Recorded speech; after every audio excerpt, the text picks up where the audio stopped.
kita akan belajar bab 3, kuasa 2, punca kuasa 2, kuasa 3 dan punca kuasa 3. Kita akan pergi kepada 3.2, kuasa 3 dan punca kuasa 3, standard pembelajaran, menerangkan masuk kuasa 3 dan kuasa 3 sempurna, menentukan sama ada suatu nombor adalah kuasa 3 sempurna. Okey, kita pergi kepada A, kuasa 3 dan kuasa 3 sempurna. Okey, sebenarnya kita sudah belajar kuasa 2 bagi suatu nombor kan? Kuasa 2 bagi suatu nombor ialah nombor itu darab dengan diri sendiri. Manakala kuasa 3 bagi satu nombor ialah suatu nombor yang didarab dengan nombor itu sendiri sebanyak 2 kali. Contoh, 5 darab 5 darab 5 sama dengan 5 kuasa 3. Disebut sebagai 5 kuasa 3 atau kuasa 3 bagi 5. Oleh kerana 5 darab 5 darab 5, kamu akan dapat jawapan 125. Maka kita boleh membuat kesimpulan 5 kuasa 3 adalah sama dengan 125. Okey, kita tengok kuasa 3 bagi nombor negatif. Sentiasa negatif. Contoh, kurungan negatif 2 darab dengan kurungan negatif 2 darab dengan kurungan negatif 2. Dia sama dengan kurungan negatif 2 kurungan kuasa 3. Kamu akan dapat tanda negatif 27. Kenapa kita boleh dapat tanda negatif 27? Kita cuba darabkan dia. Negatif darab negatif, positif kan? Positif darab negatif, kamu akan dapat jawapan negatif 27. Di sini kamu kena ingat, kuasa 3 bagi nombor negatif. Kamu akan dapat jawapan negatif. Kita tengok contoh, tulis pendarapan berikut sebagai kuasa 3 nombor itu. Kuasa 3 nombor itu. 6 darab 6 darab 6. Nombor itu darab dengan diri sendiri sebanyak 2 kali. Kita boleh tulis 6 kuasa 3. Okey. Kalau dia negatif 2 darab dengan negatif 2 darab dengan negatif 2. Kita ambil satu nombor. Ada kurungan untuk negatif. Kita letak kuasa 3. Pecahan 1 per 2 darab dengan 1 per 2 darab dengan 1 per 2. Ini kamu ambil, kamu mesti letak kurungan untuk pecahan. Tak kisah dia pecahan wajar atau pecahan nombor bercampur, kamu mesti letak kurungan baru kamu kuasa 3 kan. Baru betul. Untuk nombor perpuluhan, 3 nombor perpuluhan yang sama saling darab. Kamu boleh ambil nombor perpuluhan itu, tulis kuasa 3. Kita akan letak kurungan pada nombor yang negatif. Nombor yang negatif kita letak kurungan baru kita kuasa 3 kan. Dan nombor pecahan kita mesti letak kurungan baru kita kuasa 3 kan. Okey, contoh. Tukar yang berikut kepada pendarapan. Kuasa 3 bagi 4. Kalau dalam bentuk pendarapan, kamu kena kembangkan dia. Kamu tulis 4 darab dengan diri sendiri 2 kali. Jadi, semua di sini ada 3 nombor 4. Kuasa 3 bagi negatif 1/5 darab negatif 1/5 darab negatif 1/5. Ada 3 nombor yang sama saling darab. Kuasa 3 bagi 3, 4/7. 3, 4/7. Darab 3, 4/7. Darab 3, 4/7. Kita hanya perlu letakkan kurungan untuk nombor negatif sahaja. Negatif 7. Darab negatif 7. Darab negatif 7. Ini jawapan untuk kuasa 3 bagi negatif 7. Ada kurungan sebab dia nombor negatif. Ini pun ada kurungan sebab dia nombor negatif. Pecahan positif tak payah letak kurungan bila kamu kembangkan dia. Yang kamu kena letak kurungan bila kamu tuliskan dia dalam bentuk kuasa 3. Okey, kita tengok kepada kuasa 3 sempurna. Kuasa 3 sempurna diperoleh dengan mendarab 3 nombor bulat yang sama. Contoh, 1 kuasa 3 sebenarnya dapat daripada 1 darab 1 darab 1, kamu akan dapat 1. 2 kuasa 3, 2 darab 2 darab 2, kamu akan dapat jawapan 8. 3 kuasa 3, 3 darab 3 darab 3, jawapannya 27. 4 kuasa 3, 4 darab 4 darab 4 sama dengan 64. Kemudian 5 kuasa 3 sama dengan 125. 6 kuasa 3 sama dengan 216. 7 kuasa 3 ialah 343. 8 kuasa 3 ialah 512. 9 kuasa 3 ialah 729. 10 kuasa 3, 10 darab 10 darab 10 sama dengan 1000. Jawapan yang kamu dapat di hujung sini, kita panggil dia kuasa 3 sempurna. Sebab dia diperoleh daripada mendarab 3 nombor yang sama. Jadi 1, 8, 27, 64, 125, 216, 343, 512, 729 dan 1000 ialah kuasa 3 sempurna. Cikgu mahu kamu hafalkan kuasa 3 sempurna dari 1 hingga 10. Okey, ini biasa kita guna untuk menyelesaikan soalan. Lebih baik kamu hafalkan dia daripada kamu asyik tekan kalkulator.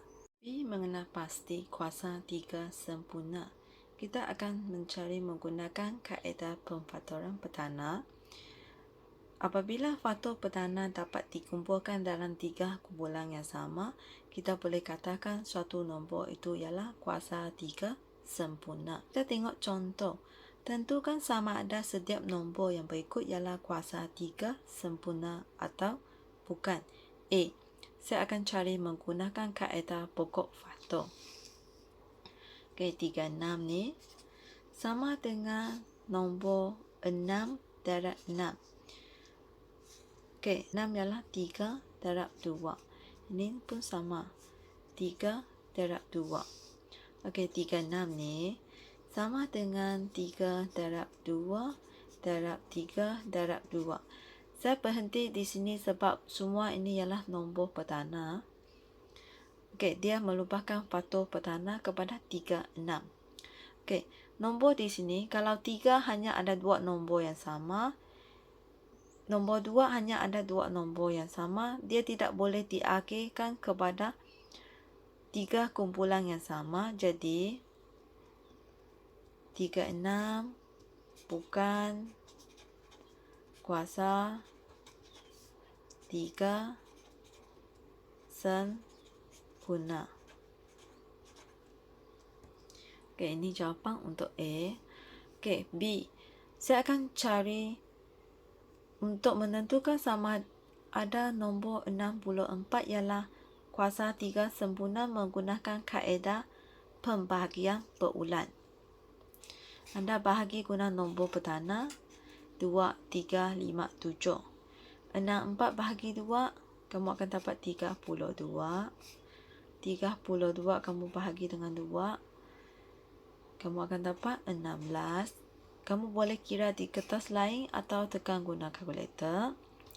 16 bahagi 2, kamu akan dapat 8. 8 bahagi 2, kamu akan dapat 4. 4 bahagi 2, kamu akan dapat 2. Sampailah kamu dapat 1. Okey, jadi kita tulis 64 sama dengan 1, 2, 3, 4, 5, 6. 2 darab 2 darab 2 darab 2 darab 2 darab 2. Okey, sebab dia ada 6 nombor 2, bila bahagi dengan 3, dia akan ada 2 nombor yang sama dalam satu kurungan kan. 2 darab 2, 2 darab 2, 2 darab 2, kamu akan dapat 4 darab 4 darab 4. tiga nombor yang sama saling darab. Jadi 64 ialah nombor kuasa 3 sempurna.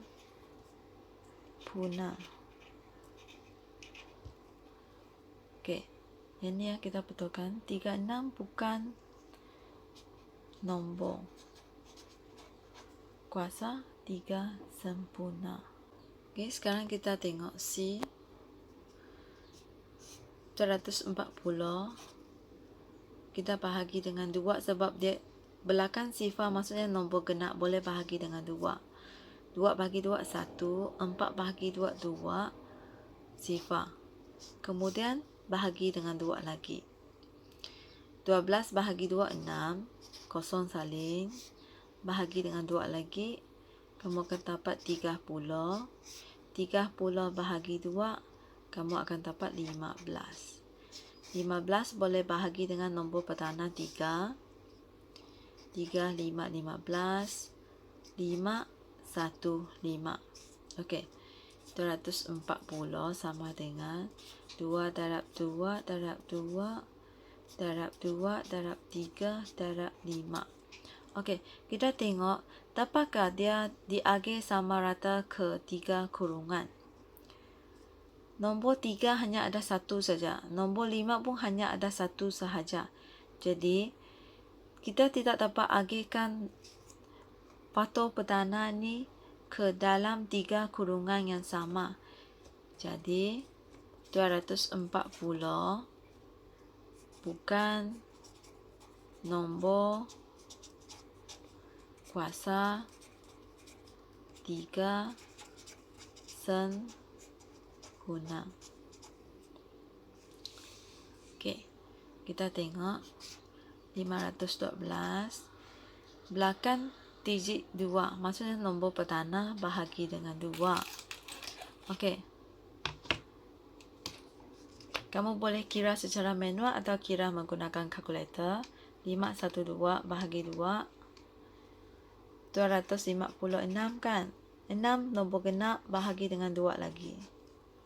Bahagi dengan 2. 128. 8, digit 8 ialah nombor genap. Bahagi dengan 2 lagi. 64. Bahagi dengan 2 lagi. 32. Bahagi dengan 2. 16. 16 bahagi 2. 8. 8 bahagi dengan 2, kamu akan dapat 4. 4 bahagi dengan 2. 2. 2, 1. Okey, kita tuliskan. 512 sama dengan 1, 2, 3, 4, 5, 6, 7, 8, 9. 92.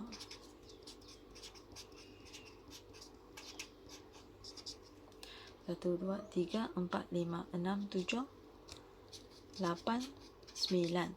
Kalau 9, kita akan cuba bahagi dengan 3. 9 bahagi 3, 3 kan? Maksudnya satu kurungan kamu boleh letak 3 nombor 2. 2 darab 2 darab 2. 2 darab 2 darab 2. 2 darab 2 darab 2. Dia mesti sama, nombor dia mesti sama. 2 darab 2, 4. 4 darab 2, 8. 8 darab 8 darab 8. 3 nombor yang sama saling darab. Jadi 512 ialah nombor kuasa 3 sempurna.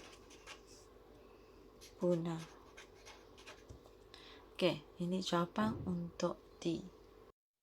Remember like, comment and subscribe my channel. Kalau ada apa-apa soalan, boleh bertanya di bawah komen. Terima kasih. Like, comment, subscribe dan tekan loceng di belakang. Ini adalah channel Cikgu Kimberly.